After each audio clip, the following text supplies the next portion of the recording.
by Skila Brown. Emotional, visceral, and lyrical. The Horn Book. Starred review.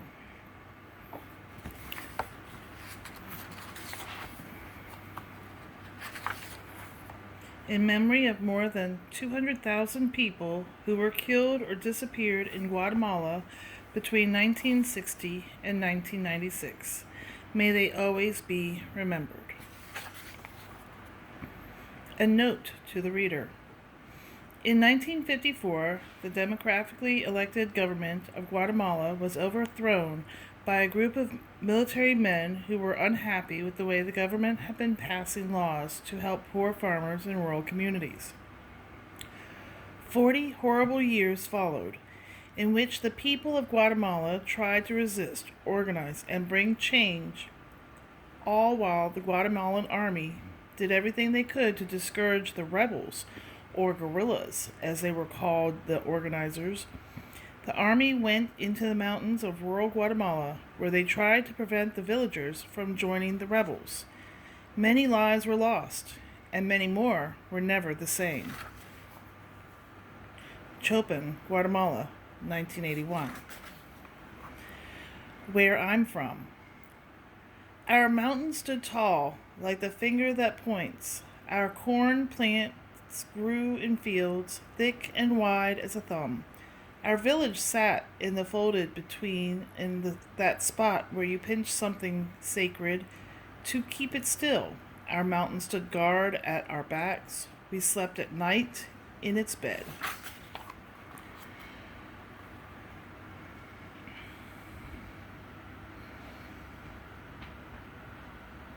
Ah, Xochitl, Mama called me, ah, Xochitl, round face of an owl. Quiet moon face stretched so wide, all filled up with eyes. Head that swiveled side to side, moving just to see. Silent when the day bird sang, I sat away from all. Owl, eyes, see, all.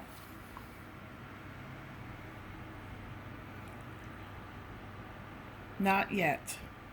I was strong enough to break the wood into small pieces and feed our fire. I kept our stove top warm, but Mama would not send me out to cut a tree.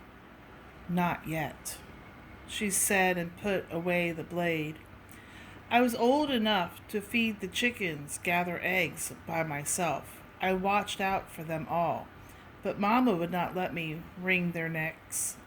Not yet, she said, and wiped her brow feathers struck to her arm with blood. Soccer. I did not have to be big, just strong. Enough to make a wall with my body, keep everyone away from the ball at my feet. Then I could move, tap it from one foot to the next, go down the field, and never lose the ball. I could move the ball safely closer to the goal, close enough to score, but I was too afraid it would be taken before it reached the goal, so I passed instead. Even though Mateo's shot didn't make it, I sighed with relief, because my pass did. Almost dark. When I felt my eyes start to pinch, trying to see the ball, I knew Mama wanted me home. I have to go. Lo siento, amigos. Without me, the teams were unbalanced, so I heard my friends complain. Don't go. 5 minutos más. Not now. Why? Mateo answered before I could. Leave Carlos alone. It is his bedtime. You know he is afraid of the dark. Roberto tried to catch my eye, but I looked away. My cheeks burned, my neck itched. I tucked my chin down into my chest. My shoulders pointed toward my feet, which pointed to home.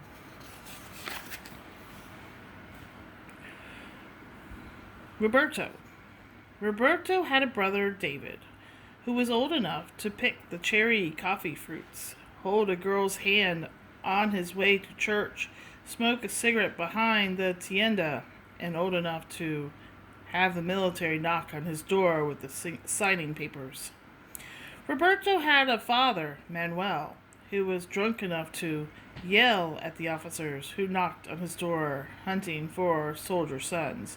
And then, after that, Roberto and his mother lit a candle in the church for the son, the soldier's son, David, now with a gun. Roberto and his mother lit a candle in the church for the father, Roberto's father, Manuel, who was gone. Soldiers set up camp. That year before the rains began, they came in jeeps with tents for sleep, set up camp outside our village. I said there are so many of them. How will they fit inside those tents? Tia Rosa said, they brought more bullets than corn. Roberto's mother said, they have no right to be here. We have done nothing wrong. Santiago said, they are not here for us. Their prey is the jungle. They are hunters. Mama said, they are boys, men far away from home, with nothing good to eat. She would not let me take the bread she sent to them, did not want me to get close.